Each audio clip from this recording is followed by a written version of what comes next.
Olá, amigos, irmãos e visitantes do canal Alisson Dias, e hoje nós vamos continuar nossa série de estudos no livro de Ezequiel. E hoje chegamos no capítulo de número 44. Desde o capítulo 40, nós estamos falando sobre a construção de um templo, em que nós deixamos bem claro nos estudos que esse templo, que tem esta planta aqui, que nós temos mostrado em todos os estudos, essa planta aqui, esse templo ele será construído um pouco bem antes da grande tribulação, e o anticristo ele reina nesse templo, e depois também nosso Senhor Jesus Cristo reina nesse templo. Temos todas as medidas. Então, se você não conhece essa série de estudos, capítulo 40, 41, 42, 43, estamos tratando desse assunto. E hoje nós chegamos no capítulo de número 44, que fala dos sacerdotes e fala da porta oriental que está fechada, que é o título do vídeo, né? A porta trancada. Muito bem. Então vamos falar desse capítulo de número 44, mas antes eu queria fazer um agradecimento. Um irmão muito abençoado, ele me presenteou com uma Bíblia de estudos cronológica, aplicação pessoal, né? Realmente esse material era muito importante, eu precisava muito desse material para fazer os estudos aí no livro de Esdras e Neemias, que nós vamos começar em breve. Estou encerrando aí, buscando terminar logo Ezequiel, encerrar esses 4 capítulos restantes, para a gente poder entrar em Esdras e Neemias. E a Bíblia de estudo cronológica, ela vai nos dar outros livros que vão estar entre esse estudo, e nós vamos ter vários livros estudando de uma vez só. Vai ser muito bom. Então esse irmão pediu para que não revelasse o nome dele, ele me deu esse presente que não é barato, é caro mesmo.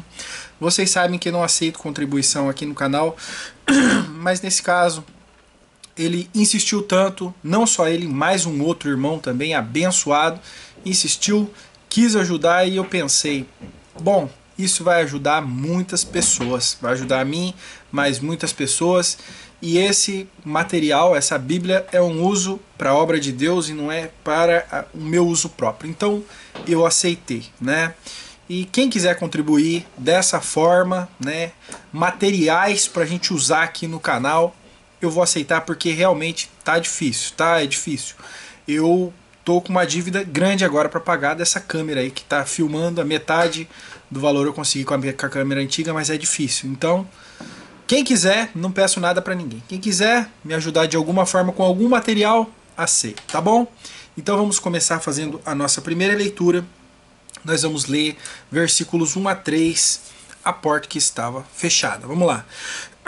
Então me fez voltar para o caminho da porta exterior do santuário, que olha para o oriente, a qual estava fechada. E disse-me o Senhor: esta porta permanecerá fechada, não se abrirá. Ninguém entrará por ela, porque o Senhor, o Deus de Israel, entrou por ela. Por isso permanecerá fechada. Quanto ao príncipe, por ser príncipe, se assentará nela para sempre, para comer o pão diante do Senhor. Pelo caminho do vestíbulo da porta entrará, e por esse mesmo caminho sairá. Então aqui está falando o caminho, né? Fez voltar para o caminho da porta do exterior. Então, até onde nós estávamos estudando, nós estávamos falando aqui deste templo. Nós falamos em 2 capítulos estudando sobre esse templo e também essas salas ao redor, tá, do templo aqui. Essas salas aqui, né, que pertenciam aos sacerdotes. Então ele estava aqui, né, olhando as salas. E agora nós vemos ele falar desta porta aqui, ó. Esta porta. E o que ele diz dessa porta? Que ela ficaria fechada, tá? Importante a gente lembrar o tempo em que nós estamos tratando aqui. Esse templo será construído, né? Aqui uma animação mais bonita aqui. Será construído no tempo da grande tribulação. O anticristo reina nele. Na época do reinado do anticristo, 7 anos do anticristo, nós estamos falando dessa porta. A porta estará aberta, terá livre acesso a essa porta, tá? Quem entrará por aqui? O anticristo vai entrar aqui por essa porta, ou por essa, ou por essa. As 3 vão ter acesso livre. E também os sacerdotes. Os sacerdotes de origem levítica, os levitas, e também os sacerdotes de origem zadoquita. que vão trabalhar no templo aqui dentro, né? Os demais pessoas, outros judeus que não sejam sacerdotes não vão entrar, que não seja da tribo de Levi, muito menos gentio, certo?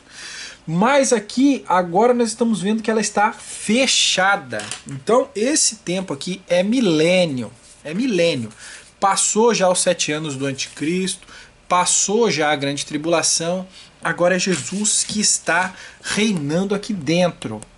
E essa porta está trancada por quê? Por qual motivo?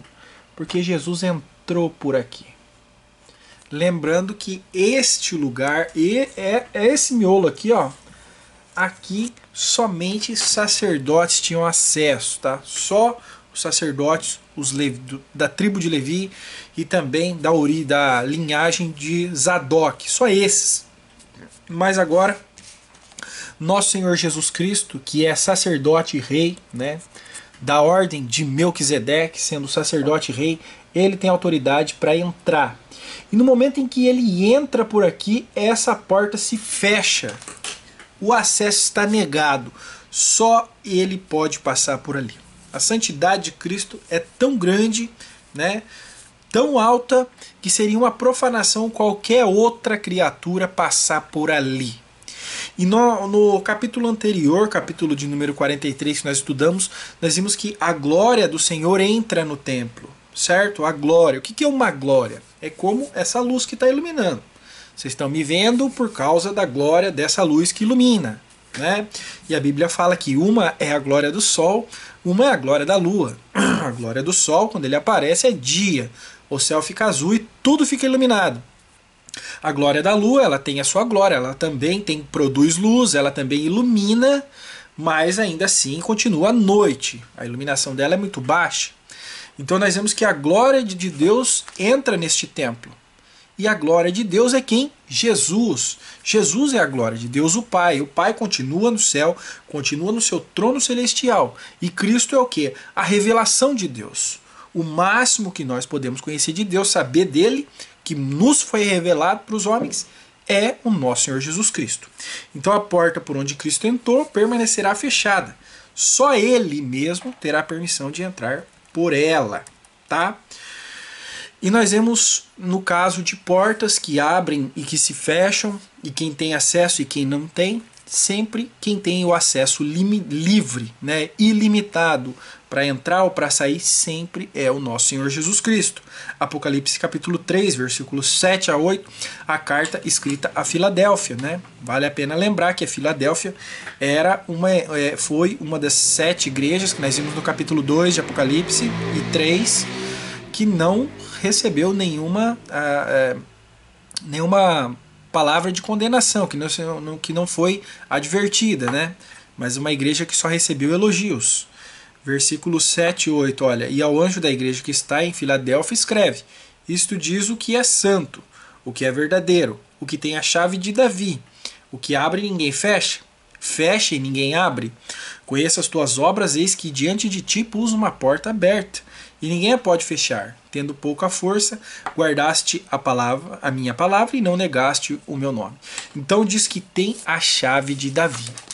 E ele ter a chave de Davi casa muito bem com esse templo. Por quê? Porque aqui é o templo de 2 reis, como nós dissemos nos primeiros estudos. É templo de 2 reis. Aqui reina o anticristo, aqui o palácio do anticristo. Aqui reina nosso Senhor Jesus Cristo, de dentro deste templo, certo? E por isso que tem a chave de Davi. Davi foi o quê? Rei. Davi até hoje é lembrado como o maior rei de Israel. E Cristo veio de quem? Da descendência de Davi, da tribo de Judá. E ele tem a chave que vai abrir a porta para que ele possa reinar aqui. E ninguém fecha mais essa porta. Ninguém fecha. E na porta por onde ele passou, que é exatamente essa aqui, ninguém mais terá acesso. Isso significa o quê? Que ele vai reinar eternamente. E que ninguém entra mais nesse palácio. Acabou. Ele é o último rei que a humanidade, que a história, que o universo irá conhecer. Cristo, o último rei. O rei que entra para reinar eternamente. Glórias a Deus e aleluia. Muito bem. E nós vimos nos nossos estudos, tá na descrição aí a playlist dos profetas menores, quando estudávamos Ageu Ageu falava de uma profecia que a glória da segunda casa seria maior do que a primeira, né? Agora vamos ler Ageu capítulo 2, versículo 9, que nós já vimos. A glória desta última casa será maior do que a primeira, diz o Senhor dos Exércitos. E neste lugar darei paz, diz o Senhor dos Exércitos.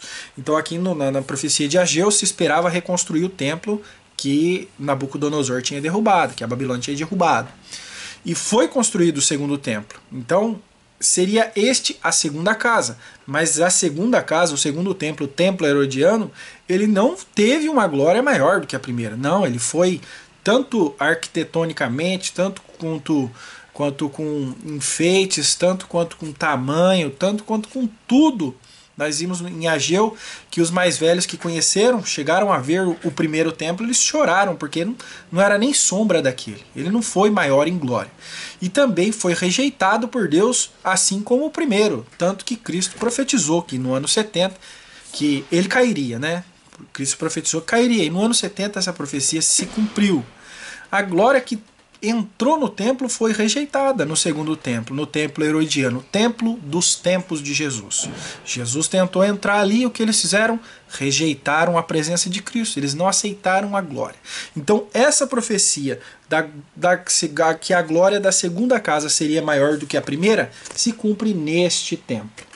Poderia ter se cumprido no templo do tempo de Jesus, no templo herodiano. Eles poderiam ter aceitado a Cristo. Eles podiam ter aceitado ele quando entrou. Ele é a glória do templo. Cristo é a própria glória do templo. E eles o rejeitaram. E aquele templo de pedras novamente caiu. Esse templo será reconstruído. Os falsos judeus, os judeus que andam na mentira, que rejeitam a Cristo, eles vão aceitar a glória desse mundo lá dentro. É o anticristo que vai entrar, vai profanar o templo, vai zombar do nome de Deus aqui dentro. Mas a glória da segunda casa, dessa casa, será muito maior do que a primeira. Porque o que nós vimos, o que? Cristo vai entrar. E ele vai ser o rei. E aqui fala de um príncipe. Ele será o príncipe ideal, certo? Como diz a profecia aqui de Ezequiel, que nós já vimos, 34, tá? 22 a 24. Cristo será o príncipe ideal. Vamos ler essa passagem. Portanto, livrarei as minhas ovelhas, para que não sirvam mais de rapina, e julgarei entre as ovelhas e e suscitarei entre elas um só pastor. Ele as apacentará. O meu servo Davi é que as apacentará. Ele lhes servirá de pastor. E eu, o Senhor, lhes serei por Deus, e o meu servo Davi será príncipe no meio delas. Eu, o Senhor, o disse. Então, a promessa é de quê? Que Cristo apacentaria, que ali haveria um só pastor, um só rebanho, que é o príncipe ideal, o príncipe perfeito.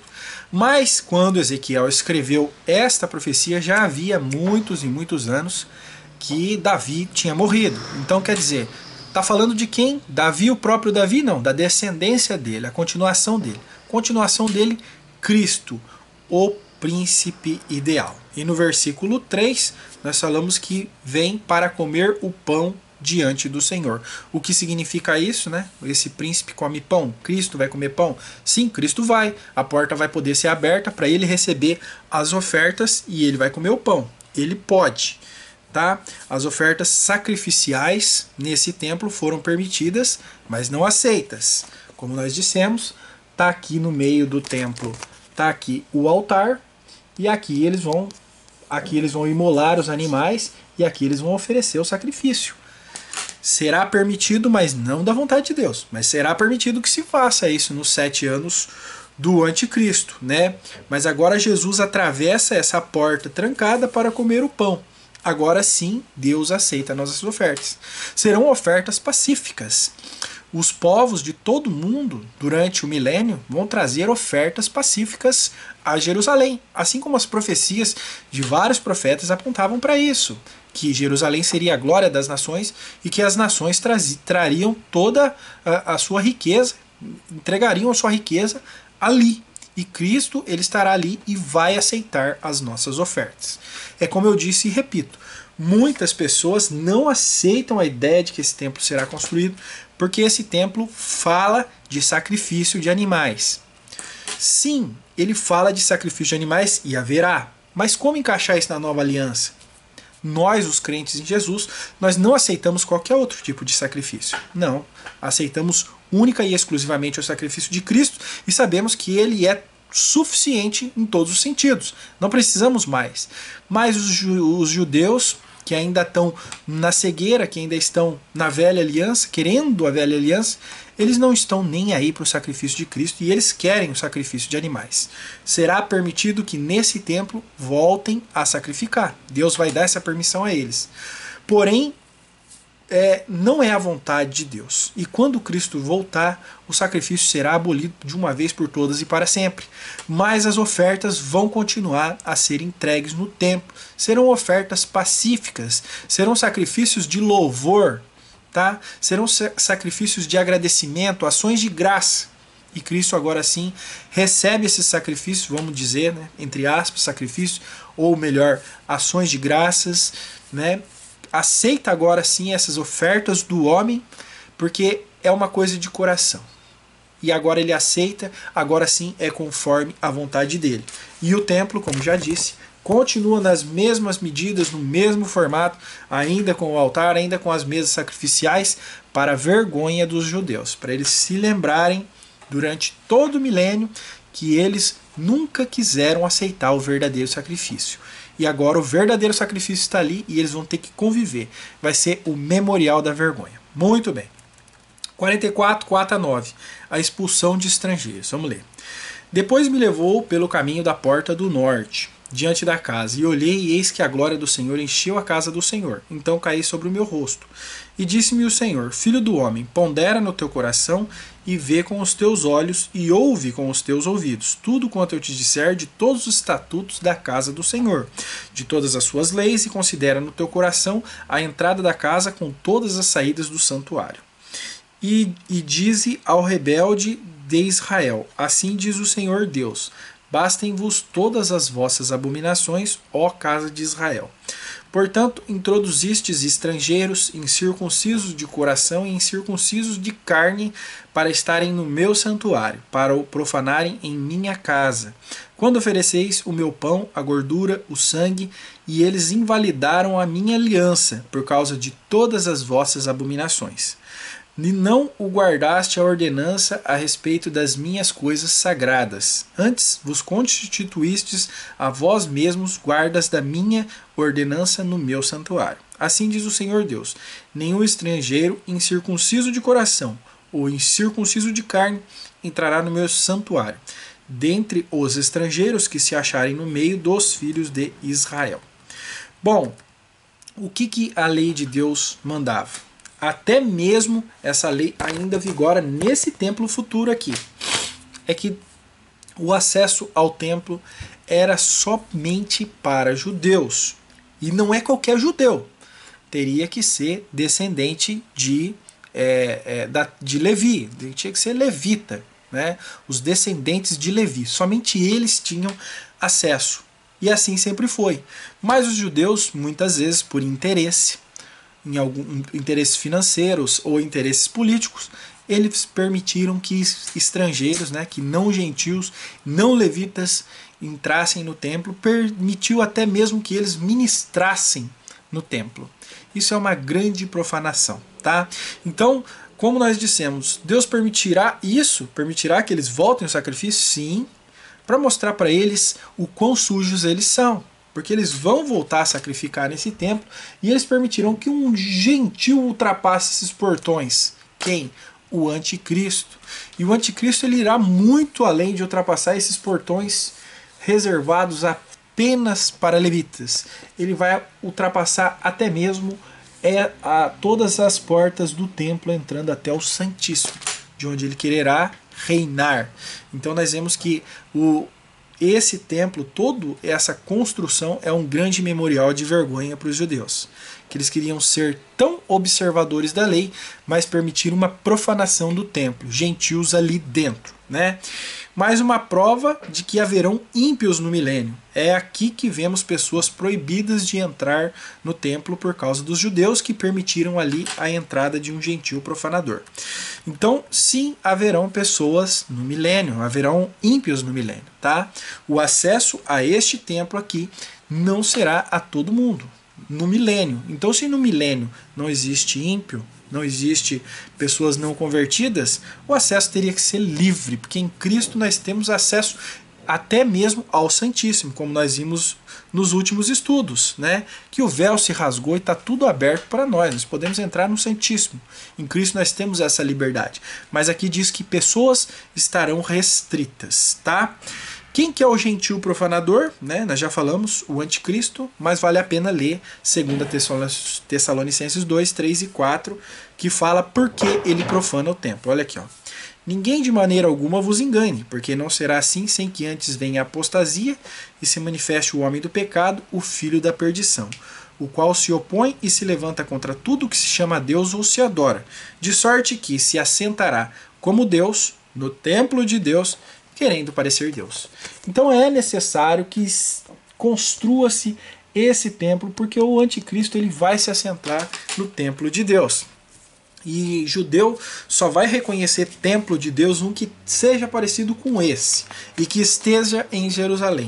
Do contrário, não, ele não vai reconhecer como templo de Deus. Então, realmente, o gentil profanador é o anticristo. Eles quiseram observar tanto a lei deles que eles permitiram aquilo que a lei mesmo condena, tropeçando na sua própria arrogância. Muito bem.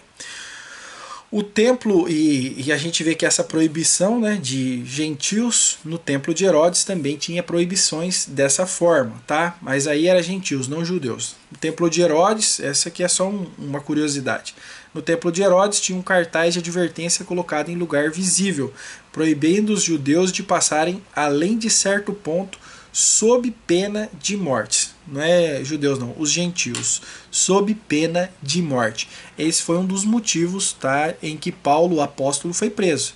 Disseram que ele introduziu um gentio além dessa pena. Contaram uma mentira. Paulo não fez isso. Ele entrou porque ele era judeu, ele podia. Mas eles disseram, né, falsamente, fizeram um falso testemunho de que ele havia introduzido um judeu, um gentio ali, e por esse motivo Paulo ficou preso o resto da vida. Estrangeiros estão proibidos de entrar nesse templo. Puxa, e nós aqui, a igreja de Cristo, não vai poder entrar? Não vamos poder ter comunhão com Cristo? Então vamos ler de novo. Estrangeiros estão proibidos, mas não gentios remidos em Cristo. Judeus estão permitidos, mas não qualquer judeu. Porque nós vimos ali que fala incircunciso de coração. O que é incircunciso de coração? O judeu ele era circuncidado, tá? Aquela cirurgia feita ali no prepúcio. Mas se ele não fosse incircunciso de coração, essa cirurgia que ele passou, essa pele que foi arrancada dele, não teria não tem validade alguma. Então nós vemos que o gentio que tem a circuncisão, mas que não tem a circuncisão no coração, ele também não tem acesso nem a esse templo aqui que nós estamos vendo, nem a presença de Deus. Ele pode pensar que tem, mas não tem. E agora fala incircunciso de carne. Incircunciso de carne. Quer dizer, é o gentio não convertido a Cristo. Então, aquele que não tem a circuncisão, nem na carne, nem no corpo, nem no coração, não tem entrada. E aquele que tem a circuncisão no corpo, se não tiver no coração, também não entra.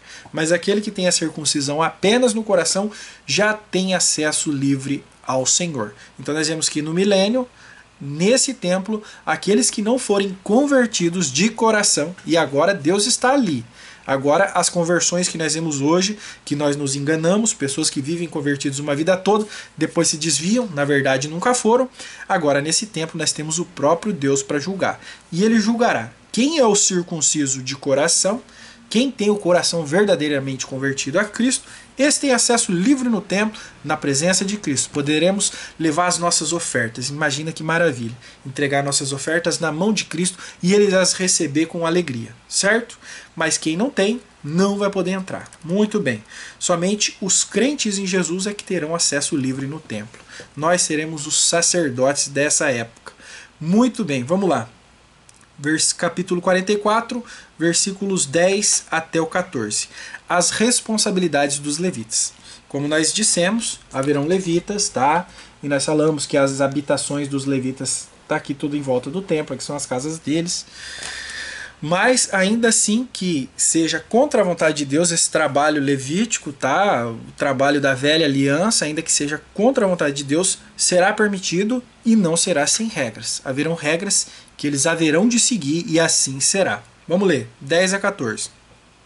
Mas os levitas que se apartarem para longe de mim, quando Israel andava errado, os quais andavam transviados, desviados de mim para irem atrás dos seus ídolos, levarão sobre si a sua iniquidade.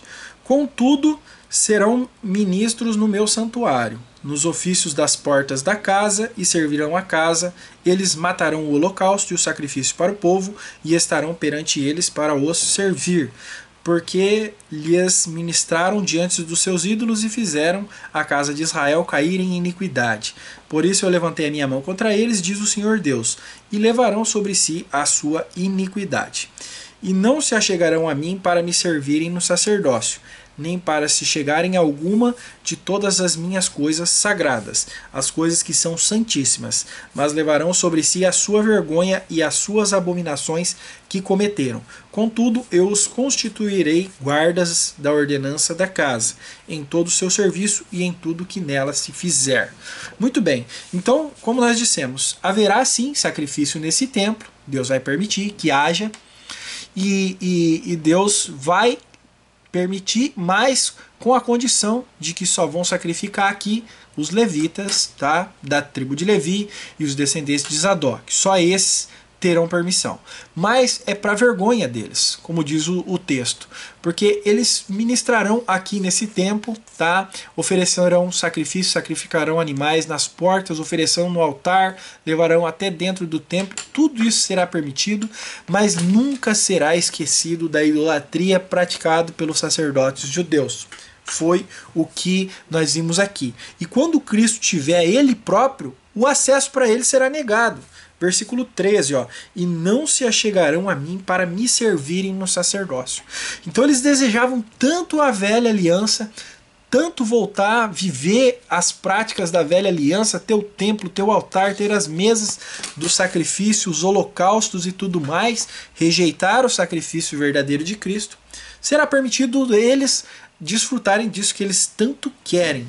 Mas quando Cristo tiver, quando o próprio Deus estiver na terra, a glória de Deus encher o templo, Cristo está ali, o acesso para eles será negado. Como nós vimos, nesse tempo, gentios, mesmo convertidos a Cristo, no tempo da grande tribulação, essas portas serão fechadas para eles, talvez até mesmo essas, eles não terão acesso aqui, só judeus poderão entrar. Mas quando Cristo estiver lá, quando o próprio Deus se manifestar entre eles, que eles conhecerem de verdade quem é o seu Messias, esperado há milênios, o Messias anunciado pelos profetas deles, os profetas judeus, quando ele realmente estiver lá, as portas estarão fechadas para eles. Essas portas laterais ficarão abertas, só vai estar fechada essa. Essa aqui só Cristo que passa.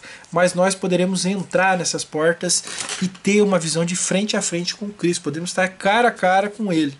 Já os judeus perderam esta grande bênção, né? Os levitas em muitos momentos da história desviaram o povo de Deus. Aqui está o castigo deles. Primeiro lhes será permitido estar no templo, tá? No templo do anticristo, ministrar e fazer todas as tarefas relacionadas ao templo.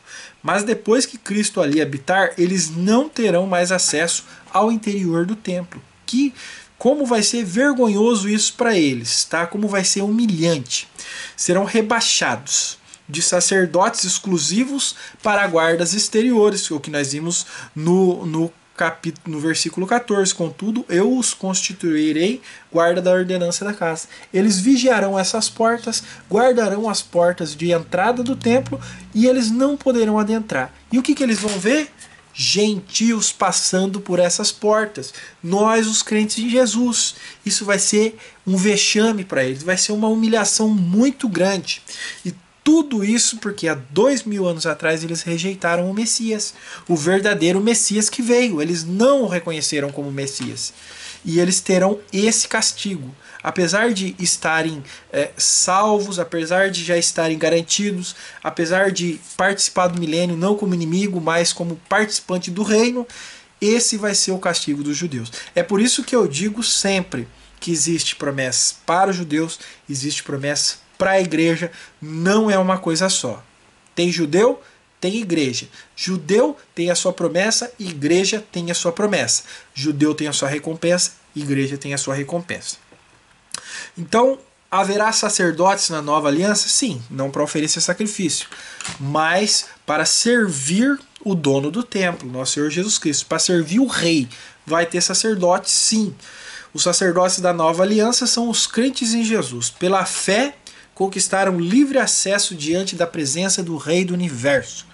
A fé foi a chave que abriu as portas para nós, dessas portas aqui, de podermos entrar, estar frente a frente com o nosso Criador, frente a frente com o nosso Deus, frente a frente com o Messias tão esperado, tá? Então, a chave que nos abriu essa porta foi a fé, coisa que os judeus não tiveram. Eles preferiram a lei, e agora eles estarão envergonhados, vendo nós, que antes éramos povo rejeitado, que antes éramos povo não querido, como diz lá em Oséias, né, como dizia os nomes dos filhos de Oséias, né, a desfavorecida, a antes que não era meu povo, agora nós passamos a ser povo, agora nós passamos a ser favorecidos e temos as portas abertas.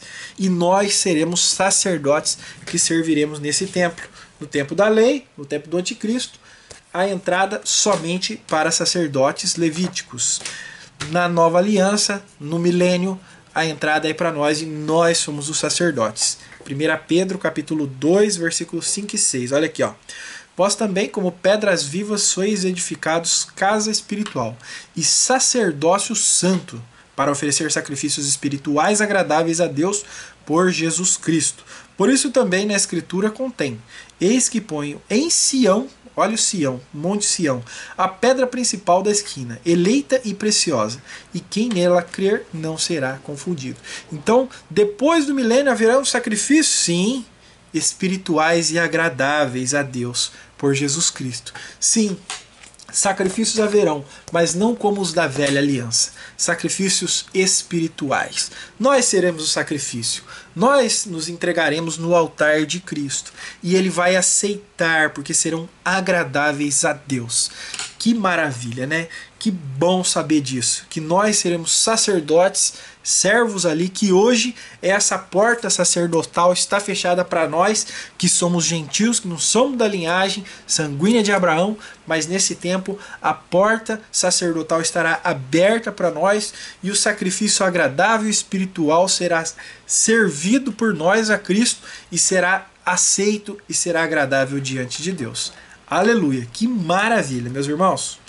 Capítulo 44, vamos ler versículos 15 até 27, a responsabilidade dos sacerdotes zadoquitas. Como nós dissemos, haverá nesse templo os sacerdotes que andarão conforme o costume da velha aliança. Não é a vontade de Deus, mas será permitido, e eles terão responsabilidades diante dos seus cargos que eles vão ter que respeitar. Versículos 15 a 27, vamos ler. Mas os sacerdotes levíticos, os filhos de Zadok, que guardaram a ordenança do meu santuário, quando os filhos de Israel se extraviaram de mim, para me oferecerem a gordura e o sangue, diz o Senhor. Eles entrarão no meu santuário e se chegarão à minha mesa, para me servirem e guardarão a minha ordenança. E será que quando entrarem pelas portas do átrio interior, se vestirão com vestes de linho, e não se porá lã sobre eles, quando servirem nas portas do átrio interior e de dentro. Gorros de linho estarão sobre as suas cabeças e calções de linho sobre os seus lombos. Não se cingirão de modo que lhes venha suor. E saindo eles ao átrio exterior e ao átrio de fora, ao povo despirão as suas vestiduras com que ministraram e as porão nas santas câmaras, e se vestirão de outras vestes, para que não sacrifiquem o povo estando com as suas vestiduras. E não raparão sua cabeça, nem deixarão crescer o cabelo, antes, como convém, tosquearão suas cabeças. Né? Vão manter como meu cabelo aqui, curtinho. Tá? E nenhum sacerdote beberá vinho quando entrar no átrio interior. E eles não se casarão nem com viúva, nem com repudiada, mas tomarão virgens da linhagem da casa de Israel, ou viúva que for viúva de sacerdote. E a meu povo ensinarão a distinguir entre o santo e o profano, e o farão discernir entre o puro e o impuro. E quando houver disputa, eles assistirão a ela para a julgarem. E eles não se aproximarão de nenhum homem morto para se contaminarem, mas por pai ou por mãe, ou por filho ou por filha, ou por irmão ou por irmã que não tiver marido, se poderão contaminar. E depois da sua purificação, cortar-se-lhe-ão 7 dias. E no dia em que ele entrar no lugar santo, no átrio interior, para ministrar no lugar santo, oferecerá a sua expiação pelo pecado, diz o Senhor Deus. Então nós vimos que os sacerdotes da tribo de Levi, tá, os levitas, eles já têm uma punição maior, tá? Eles ficaram muito envergonhados. E mesmo no tempo em que oferecerão sacrifícios aqui no templo, eles vão ter o lado deles reservado, dos levitas, mas eles não ministram aqui, eles não oferecem nada no altar, eles não adentram no templo, eles ficam em volta aqui. Só os sacerdotes zadoquitas é que tem acesso. Então Deus não esqueceu do tempo em que os levitas construíram aquele bezerro de ouro, não esqueceu, como nós vimos lá em Ezequiel capítulo 8, que eles profanaram o templo, trazendo imagem de ciúmes, imagem de deuses estranhos ali dentro, fazendo pinturas de répteis, de animais, deuses egípcios dentro das paredes do templo, adorando o sol na porta do templo. Então eles fizeram todas essas atrocidades e Deus não esqueceu disso. E quando a permissão for dada para sacrificar nesse templo, eles serão sacerdotes, poderão passar por essas portas, mas eles não poderão trabalhar aqui dentro. Somente os zadoquitas, porque os zadoquitas eles foram um povo que, né, da linhagem de Zadok, um povo mais fiel, uma linhagem sacerdotal mais fiel, e Deus vai reconhecer isso. Vamos falar de Zadok. Zadok era um sacerdote nos tempos de Davi, juntamente com Abiatar. Você vai ver isso em 2 Samuel 8, 17, 15 e 24. E tomou-lhe o lugar como sumo sacerdote, sendo bem sucedido em apoiar Salomão como sucessor de Davi. A nomeação da linhagem zadoquita em Ezequiel é, portanto, uma nítida restrição do privilégio sacerdotal e deve ter provocado a hostilidade de sacerdotes de outras linhagens. A linhagem zadoquita, no entanto, manteve sua superioridade no decurso do período do Segundo Templo e reteve o sumo sacerdócio até 171 a.C. Então nós vemos que sempre tem um restinho, um remanescente, um povo fiel que não se dizia. Sempre tem. No caso dos sacerdotes, nós vimos aqui esses descendentes de Zadok, que ministraram no tempo do rei Davi, continuaram ministrando ali enquanto houve Salomão, até o templo ser derrubado, né? E eles não negaram ali a sua postura, o seu trabalho, aquilo que foi determinado para eles, aquilo que foi preparado de Deus para eles. E eles serviram com verdade e com justiça. Já os levitas tropeçaram várias vezes. O tempo vai passar, milênios se passaram, mas Deus não esquece. E os levitas, eles vão ser envergonhados, porque são sacerdotes ordenados, tá, da linhagem sanguínea correta de Levi, mas não vão poder ministrar no templo. Já os zadoquitas, que foram fiéis no seu serviço, foram diligentes na sua tarefa, eles terão acesso ao templo. Tá? Então, representantes da velha aliança, os zadoquitas terão acesso ao templo, e isso será permitido devido à obediência que essa linhagem sacerdotal demonstrou. E acredito que os zadoquitas, no tempo de Cristo, eles poderão também entrar com nós gentios, por causa da fidelidade. Então Deus, como nós vimos nos estudos em Ruth, Deus, ele não é igual ao mundo. O mundo premia o crime e a corrupção. O mundo premia os maus comportamentos e os maus desejos do coração. Deus é totalmente diferente. Deus premia aquele que age com verdade e com justiça. Deus não se esquece daquele bem que você praticou. pode passar milênios. Ele não se esquece e ele recompensa. Os Zadoquitas foram fiéis lá no tempo de Davi, no tempo de Salomão. Depois do segundo templo reconstruído, eles ministraram lá e continuaram na fidelidade do coração. Deus não esquece. Nesse templo que será permitido sacrifício, somente eles poderão ministrar. Já os levitas que se desviaram do caminho, milênios se passaram, mas Deus não esqueceu e vai retribuir. A vergonha será grande para eles, tá? Versículo 17 a 19, as vestes sacerdotais deveriam ser feitas de linho, que era leve e de aparência limpa. Esses sacerdotes, os Zadoquitas, a roupa deles é diferente, de linho, tanto que eles não podiam sair com essa roupa para fora. Ministrou dentro do templo, ela ficaria ali, naquelas casas reservadas a ele, né? Então eles têm uma veste branca de linho. Lembrando muito bem, capítulo 6 de Apocalipse, em que os crentes reclamam, tá, por terem sido perseguidos pelo anticristo, e eles recebem vestes brancas de linho, vestes de justiça, e as mesmas vestes, é parecido, né? No nosso caso as vestes são de justiça, mas parecidas com essas aqui, e teremos acesso ao templo. Versículos 20 até o 27, uma série de outros regulamentos que governam o comportamento dos sacerdotes, abrange corte de cabelo, uso do vinho e casamento. Em cada caso, o propósito é a meu povo ensinarão a distinção entre o santo e o profano. Então nós vemos que esses sacerdotes têm restrições quanto a corte de cabelo, quanto a mulher, a não beber vinho, a comportamento. Então nós vemos que essa profecia do templo, ela se cumpre antes da eternidade. Isso não é uma coisa escatológica para o futuro, mas ela se cumpre ainda antes da remissão dos santos, antes da ressurreição, porque ainda existe casamento, ainda existe preocupação com corte de cabelo, com a esposa ideal, com bebida, com mau testemunho. Então nós vemos que essa profecia que muitos negam, dizem ser espiritual, fica espiritualizando, mas existem tantos detalhes que exigem que isso aconteça, como esse, no caso, a preparação desses sacerdotes, que nós vemos que sim, esse templo será construído ainda. Muito bem. Para encerrar o estudo, versículos 28 a 31, a herança desses sacerdotes zadoquitas. Qual será a herança que eles vão ter? Qual será o prêmio para eles, né? Versículos 28 a 31. Eles terão uma herança.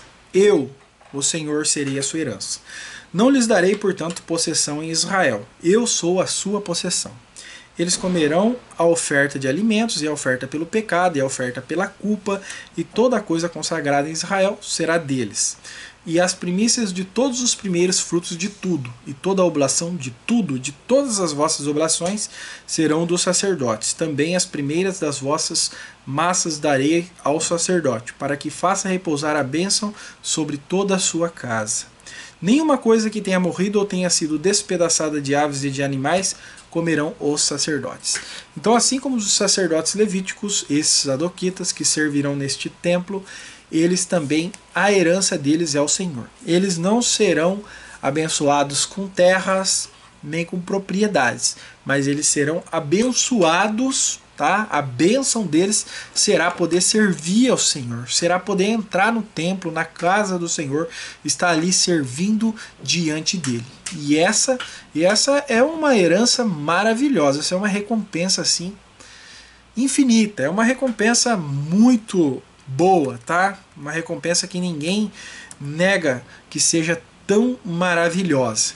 Então o Senhor mesmo é a herança dos fiéis. Esses sacerdotes estão garantidos nas suas necessidades básicas, pois Deus os manterá. Eles não vão trabalhar, eles não vão estudar. O trabalho deles será no templo diariamente, sacrificando e tal, né? E Deus os manterá, né? O sacrifício, a oferta dos povos será alimento principalmente para eles. Eles serão os primeiros a aproveitar dessas ofertas, desses mantimentos. E na ocasião do milênio, a única herança que poderão reivindicar é o próprio Senhor. E no milênio, eles terão uma recompensa ainda maior, o próprio Senhor. Então nós vemos que haverão ainda recompensas terrenas no milênio. Pessoas herdarão porções de terra, propriedades territórios. E nós vamos falar dessas bênçãos milenares, né, que os sacerdotes de Cristo terão como herança somente ele, que não existe riqueza maior que essa, mas muitos ainda no milênio receberão terras, receberão propriedades, territórios aqui na terra e poderão desfrutar dessa bênção também. Obrigado a você que assistiu o vídeo até aqui e pretendo semana que vem soltar capítulos 45, 46, orem por mim para que isso aconteça. Muito obrigado e até o próximo estudo.